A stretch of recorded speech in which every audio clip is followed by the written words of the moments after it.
Hello, you, and welcome back to yet another episode of Let's Chat. This time, we're diving into something I think can be very applicable in this growing day and age of technology and artificial intelligence, but we'll get into that later. But first and foremost, I want to introduce my special guest, Mr. Chris Harris. Thank you for joining me on the scene. So before we dive into the nitty-gritty, just what's new or what's in the news, you know? Locally, I think we still have a lot of things going on here. There's local events happening all the time to cover. And, I think people are still interested in things like the bridge situation, how long the Fishing Creek Bridge over to Nancy, how long that's... For a second, I thought you were talking about the bridge from SDC for a second, but no, that bridge, yeah. So going into the topic, we'll go ahead and jump right into it. But first, I want to start off with an anecdote. I think this will resonate with you a lot. About a year or two ago, I wrote for a local artist / musician for one of our magazines, actually, for an artist spotlight. Covered that, thought it went pretty well, kind of did my job there, got published out, whatever. A month or two later passes, though, and he does a press release for an art reception here at the local Center for Rural Development. And I saw the article myself, and I was interested because he used a photo I took, actually, for that article, for my article, and I was reading through, I was like, dang, this is good. I was thinking, like, he didn't write this because he's not a writer, and I thought, oh, maybe his wife did, because he's told me before that his wife sometimes represents him publicly. I didn't give too much thought to it, thought it was really well written, better than what I covered for him. But then come to the actual day of the reception itself. Go to him, talking to him, and I told him how I read that press release and thought it was so good and asked who wrote it. And he drops the bombshell that it was actually AI generated. Mm-hmm. And I was like, what? And so that kind of jarred me a little bit, thinking like, oh, this little computer program just kind of outdid me here. So given your very writing heavy background, I just kind of want to dive into your thoughts on AI, because I'm sure you have a lot of thoughts about it. Yeah, and I'll state that these are mine. These don't represent anyone else necessarily. It's not something that I would ever want to get into.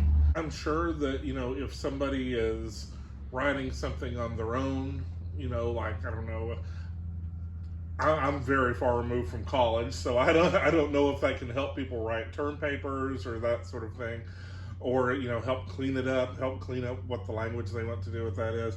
From a journalistic standpoint, I would never want to employ anything AI related in that regard. I mean, I think that we have a responsibility to make sure that what we put forth to people is from us, done in the most responsible way possible, and that you can know where it's coming from. Yeah. Well, how would you feel like journalists that, like, they do the whole process, interviewing, that whole thing, get all the information, but what if they kind of dump that onto an AI and they just kind of generated that piece? What are your thoughts on that? I mean, I know it happens. I feel like I've seen that on more national sites. Mm-hmm. It's not something we do. I've seen that kind of thing before, especially for game stories, where it's easy to just kind of input the information. So-and-so scored, 14 points in a game, and this happens.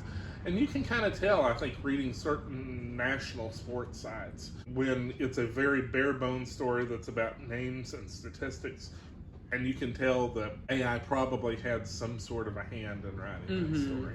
If that's the avenue that those publications want to go with that, I mean, it's not my place to tell them no, but personally speaking, it's not something that I would feel comfortable with. Would you go as far as to say, like, using AI is like plagiarizing? I don't know that I would say plagiarizing. It's creation in a way. It's its own type of creation, but you've taken the human element out of it, and to give up that element of your human control over the writing of a story to a certain extent and place it in artificial hands, however you want to put that. Again, that's something that doesn't make me comfortable. I thought you would have even more harsh thoughts on it, which would be valid. But I will have to confess, there's been times I've had to utilize, like, ChatGPT. I have the app and everything. But I've never once, I'll admit now, I've never fabricated anything. I've gone out and done the interviews and stuff myself, done the research myself. But there's been some times it's like, I have troubles, like, thinking of, like, a good lead. Or those moments it's like, I got writer's block. It's like, how do I transition from this to this or has like a good conclusion. Heck, some of the best titles I've like shot towards you have been partially AI. I'll sometimes add on a little bit because I don't want. To me sometimes it feels like plagiarism, and maybe that's just the feeling of I didn't come up with it, so therefore I'm stealing it. It feels like cheating. Exactly. Right. But I guess your defining of it kind of reassures me a bit, but just, I don't know. Like, there was one period, there was like, I kind of had writer's burnout, and I was just kind of writing things I wasn't too into. So I would still do the interviews, do the research myself, but then at the end of the day, it's like, I don't have the energy to kind of put my soul into writing, which good writing has soul to it, and I'm sure you know that better than anyone, because you, amazing writer, by the way. Right. And it's like, I'll just dump it on here and kind of, take some of the puzzle pieces out and kind of mash my own here, and then kind of call it my own at the end of the day. So yeah, it kind of does feel like cheating. Well, and that's kind of what I was talking about, in terms of, I don't know how people use it for things like term papers now, but I can see, like you said, helping you overcome writer's block or getting a little inspiration if you need a nudge in a certain direction on that. If I was a professor, I wouldn't want a paper that was totally AI generated. Yeah. I would want it to represent what the student actually thought. But I think if you can use it to kind of help hone your language that way, for a little bit of inspiration, I can see the benefit. As much as I have a personal distaste for AI, I see where it benefits in those situations. I think that we just don't want to get carried away with letting it take over elements of the human experience that frankly should be human. Oh, no, definitely. And I think, not to be too cocky here, and I even did some last minute research beforehand, but I think journalism is probably the most soulful kind of writing because you're writing about people and their real life stories. It's not like, oh, AI wrote this book or they wrote this script. This is like real life people, their actual quotes and stuff. You literally can't make that up with AI because it's what an actual person said. And you shouldn't never make anything up. No. But I think journalism's been safe from that. And I kind of looked up just AI and news writing, and the only things that popped up was news anchor AI, which that could be dangerous right there. And there are tools that's news writers can dump their info and topics in this thing and they pull from resources, but there's so many copyright laws right now that kind of really monitor that, rightfully so. But the more extreme side of me is looking at the extreme possible worst case scenarios of AI, and we've all seen the Terminator. Why are we turning our society over to Skynet? But at the same time, I hope that we can take what we have and use it in a intelligent way so that it benefits us in the most responsible way possible and maximizes its utilitarianism without getting into territories that, again, as I said before, should be left in human hands. Yeah, and I'm just knowing how our society is, I'm afraid that it's gonna, turn Skynet inevitably, but we'll just see and we'll hope. Right now, AI is still kind of stupid. You can look on Facebook and it's hilarious, some of the posts where they have the little, AI questions underneath the post and how irrelevant they are or out of context to the picture that's they're actually underneath. So AI is still kind of stupid at this point. But what's scary though is that I agree, AI is very stupid. The sad thing is there's a lot of people out there that are even more stupid. You mentioned stuff like that on Facebook. What kills me. My own granddad falls for this. But it's those posts of they're either veterans or the old quintuplets or triplets that all have 6 fingers, and it's our 109th birthday. Can we get a happy birthday? And it's clearly just trying to get in that reactive revenue from Facebook. And you go through the comments, so many people are falling for it. Specifically, more so in the elder crowd, just because they're not really aware of this technology. And I think people are starting to get better of bringing light to it. People are memeing the heck out of it now. But AI, it's dumb now, but the fact that it's doing what it's doing now, imagine telling us about that 10 years ago. I feel like that would have blown our minds. From what I understand about it, the way it learns though is assessing new information. A computer can't really admit that it's wrong. A human can do that. If you went up to your grandpa and said, this is BS, and you sit down and show him why, hopefully he'd be the kind of person that would look and say, you know what, you're right, I think I was looking at this the wrong way. I don't know that AI has the capacity to do that. I think it absorbs information, it updates the information that it has, but it doesn't have the ability to say, as far as I know, I'm hardly an expert in the subject, but I'm wrong, or I apologize, or I see that what I did was wrong here. And I think that's the dangerous part about it, because when you give something like that as much influence as A, we're giving it now, and B, sci-fi suggests that we could give it in the future, that's a problem. No, it definitely is, because it's like, a person could kill another person. They would, I'm sure, the typical person would feel remorse and have that weighing on their conscience that they ended another person's life. Meanwhile, if an AI or a robot did that, they would be doing that because it's just a directive and they don't have remorse. Right. They're not programmed with that. Well, and again, getting back to sci-fi here, but look at something like Ultron from the Avengers. Yeah. He goes online, he looks at humanity online and decides, these people are dangerous and I need to wipe them all out. You can make the argument that if you looked at it with a binary artificial intelligence consciousness, that's the assessment that you come to, which is lacking the human element to that, the understanding of the human condition, the empathy that goes along with that, the acknowledgement of why people are the way we are. You don't know right now that it can make those kinds of assessments in anything other than the most matter-of-fact form. But do you think, building off your Avengers analogy there, do you think we could develop like a vision out of it? Your standard AI with no remorse just sees it black and white. If blank, then blank. But ideally, to kind of give it more of that remorse and see more of that gray area, and on top of just saying, if blank, then blank, but blank, and that could be a whole other thing there. If we did give it that much responsibility, that you'd be able to add that humanity to it. On the other hand, I say, why not just keep that humanity with humanity? That's fair. As sad as to say, we live in a very capitalistic society and world even, and then they just kind of see costs. They kind of overlook that moral gray area, and they're like, well, we could just build a robot that does it for free. And to an extent, I think that's what people ask for better or worse. I mean, we are where we are in that regard because that's where people want it to be. I am very old-fashioned when it comes to things like customer service and the retail experience. I like to go into Blockbuster. The idea that we have now of just sitting in the house and not going out, and this is nothing against anyone who door dashes. I've used it myself. It's a perfectly fine thing, but sitting in your house and door dashing and streaming and not going out and having those human experiences. And then I go to McDonald's, I go to Taco Bell, they want me to use a kiosk there instead of interacting with a person. I hate this stuff. I want things to be the way they were in the 80s and 90s when I was growing up, where you walk up to a counter, you talk to a person, you go out to Blockbuster, you go out to the restaurant. It only works because people accept it.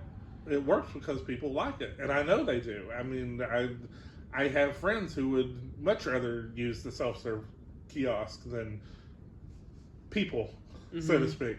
I think that mindset is becoming more common for whatever reason. That's a question above my pay grade. But more and more people, I think, are like that and prefer a more introverted experience where technology can help them live that way, as opposed to the way I am, which is, let's do things the way they did it in 1990. I think maybe it's about priorities, because I will admit, I'm the guy, I kind of like using the kiosk or the self-checkout, because like I just view it more as efficiently, and I think people should have that option.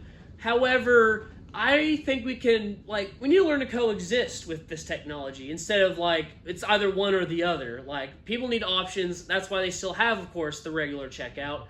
Places, of course, are bad about pushing like kiosk or self-checkouts over that. I don't think they need to do that. Like the movie theater experience. Like, that's a shared human experience, kind of like Blockbuster or interacting with customer service, that kind of whole thing. But now you have all this mainstream media at home, like this, with all the plethora of streaming sites so you can just do it at home, and it kind of takes away from that. I think they're getting rid of inefficiency when really they're taking away the human experience, when really they kind of need to learn how to balance that. You mentioned the theater experience. I mean, yeah, for me, that's a perfect example, because when you really get a good theater experience, I mean, how cool is that? I can remember, I mean, I went to go see Avengers Endgame. I think it was the IMAX theater in Lexington. And, you know, that moment when, spoiler alert, Thor's hammer flies into Cap's hand. I mean, the whole theater just...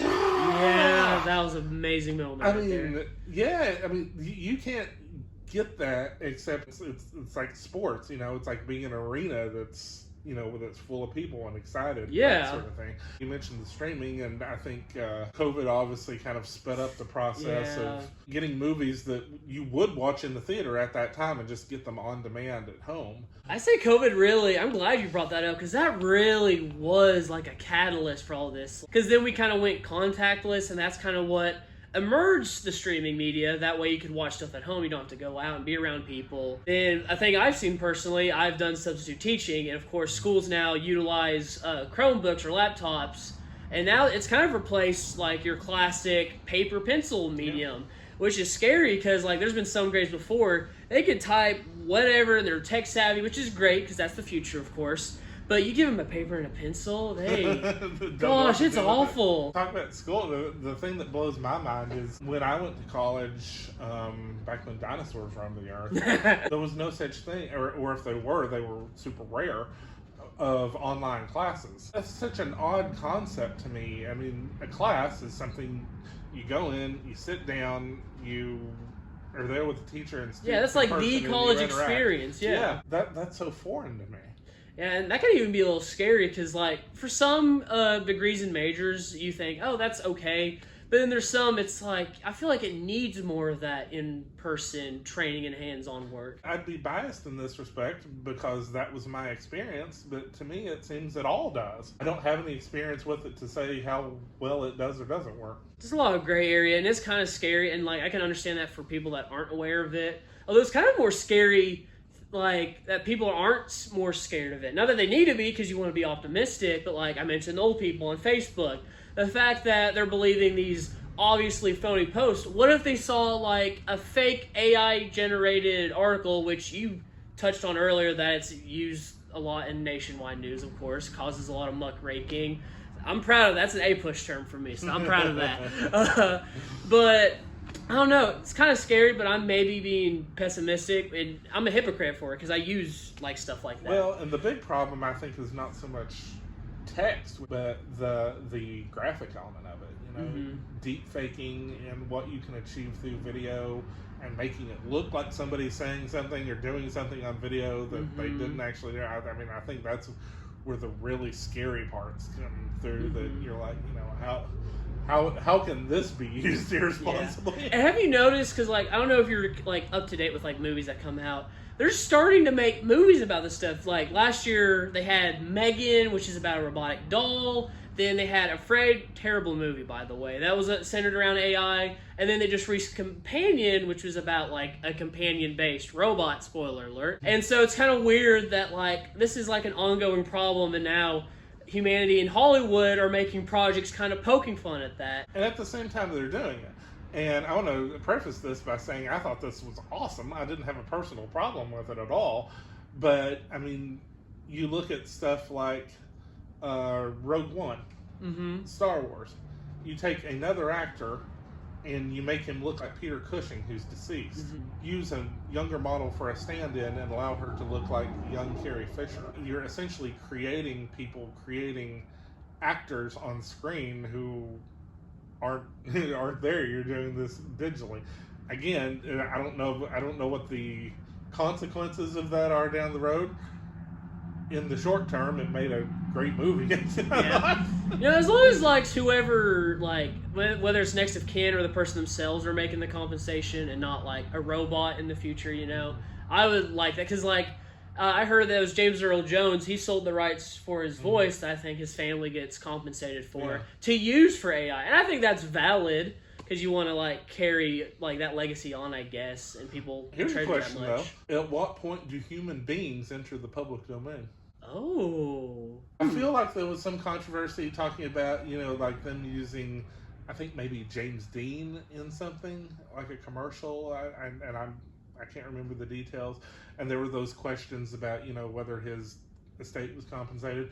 At a certain point in time, I don't know whether it's yet or not, James Dean's images are going to be old enough that it will be the amount of time that passes for where things enter the public domain. I really feel like people should be exempt from that, because that's a human being. It's different than like Mickey Mouse just got out on the public domain, but that's a cartoon mouse, not a human being. I'm not talking about taking a picture of James Dean in the bathtub at home. I'm, taking a picture of James Dean from Rebel Without a Cause and then using that. Okay, that should be fair game. But I mean, like, what I imagine in my head is, like, AI generating, like, James Dean saying and doing something right there. I mean, I can see, like, reusing, like, a photo or even video down the line. But just, like, I don't know. I just kind of see it as, like, playing with the course, like, with puppet strings to that. If it goes that far, that's what I'm more so saying. The image itself I can get. You majored in script writing, correct? Yep. And so what are your thoughts on, like, using AI for that? I feel the same way I feel about journalism. I think there's a little bit less of an impetus to worry about ethics in terms of screenwriting, because you're not handling, most of the time, you're not handling real people and their lives the way you are in journalism. I think that's the really important part of leaving it in human hands there, because we need to be able to write about other human beings as human beings, not as robots without that capability of empathy writing about other human beings. That's very true, because I think all good writing needs to like have that humanity to it, because humans resonate with emotion and relatability, whereas robots, they don't relate to that. They relate to directives, and so if they create a product, that's just them relaying a directive based off of statistics and other sources. And humans, like, I love when like a movie comes out and it's really bad, very like cookie cutter and bland. People say, "Oh, this is like an AI written thing," which maybe it is. I don't know, but I don't know. It's just like stuff needs soul in it. And along the lines of what you're talking about, I wouldn't trust a AI written script to not only just have the humanity, the soul, but I think most of us would want out of a piece of art, which to one degree or another a script is. I'm not saying an episode of Full House is high art, but it is art in a sense. I wouldn't trust it to be well written either. There's an experiment, I think, where they've run Seinfeld scripts through AI to sort of generate how well AI could put out a Seinfeld script with all of the beats and all of the elements that you expect from something like that was so distinct. And it's interesting to read it because it gets the beats right, but there's an uncanny valley effect there on the page. We talk about uncanny valley when looking at a face or an image, but just conceptually on the page, there's an uncanny valley effect where it doesn't feel right. The beats are there, but you're like, you can tell a human didn't write this. Yeah, like I would, if I was like a screenwriter, producer, I would go as far as like, the farthest I would take AI is using it for like the bare bones outline, like the timeline of events. I wouldn't use it for like the guts of it, though. Again, to take Seinfeld as an example, so much of that, I mean, most of the plot lines, as I understand it, came from real life experiences that the writers had. Larry David had the experience where he quit on Saturday Night Live and then came back the next day and acted like nothing happened. Well, they did a subplot where George did that. One of the writers on the show, his dad had done Festivus when he was young, so they incorporated that into the show. A computer, again, can't do that. No. A computer has no lived experience to draw from. It can only imitate the lived experiences that it observes of others, and can only do that in the most facile way possible. It would be like if you asked an AI and a seasoned artist both to make like an abstract painting. Sure, the AI is going to slap on like those strokes and shapes that it's observed from other references of abstract paintings, but it's not going to carry nearly as much of that emotion that would be put in an actual abstract painting. a good example of this, I think, again, relating back to the humanity of it. Could an AI do a house? Yes, fantastic. Yeah. Quite frankly, I mean, I'm a little bit of a hypocrite about AI in this regard, but, you know, I can scroll down through Instagram and they have those, like, what house would you like to be stuck in for a month? And I love looking at those because some of those houses are fantastic. They're AI generated, but they're beautiful, beautiful images. But you take something, and I cannot think of the name of I cannot think of the artist, I cannot think of the name of the painting, but it's one of those that sticks in my head. But it's a house in the distance, and it's so-and-so's world. It's a girl's name and then the word world, I think. And she's laying there out in the field, looking at the house, and there's an element there of like helplessness, like is she unable to walk? You know, is she in some kind of trouble? We see her from the back, so we can't see her expression. We're reading into it. But there's a distance between her laying on the ground in sort of this awkward position and then the house over there. Well, that's just an image of a girl in a house. Two things AI can replicate. But you just look at that image, there is so much subtext, so much feeling, and just the way she's positioned, the distance from here to there, that because a human being did it, that they imbued it with that on purpose. That's the one thing it can never replicate, is just that depth that humanity and soul takes into anything artistic. And I really don't know how to top that. Meanwhile, I'm over here looking at AI-generated Shrek and Garfield memes. Have you seen those? Yes. They're so weird. Like, I literally saw one that's like, Shrek and Garfield saying, "Put me in a hydraulic press," because it's like learning these stupid algorithms. Well, with that said, I think that's a very good note to end on. What's the takeaway here? Use AI responsibly, boys and girls. Don't overdo it. Be your introverted self if you need to, but do get outside and talk to people once in a while, and don't create Skynet. I mean, pretty spot on. It's a tool, not a weapon. Get your doses of human experience however much you want. And now I think you really hit the head on the nails on all of that. But you know what else AI can't do? Probably can do, actually. Liking, commenting, subscribing. Do that. Dang, I'm shilling so hard. But anyway, human element. The human element. Gosh. Say AI can't sell out, but humans. I didn't know it would go this deep, but I'm glad it did. This was a very good conversation. I really enjoyed it. I've never really talked to anyone about AI. And I'll admit, like I said, I am not an expert on the subject, and I won't pretend to be. I am, as you noted, a writer. I am a person who enjoys the arts. So these are concerns. Rightfully so. For any artist, really. Appreciate your human artists and creators, because we need that, because there's soul in that. And support them. And support them, yes, exactly. Because I think with all this technology and stuff rising, we need more soul in humanity. So hold on to that and support it.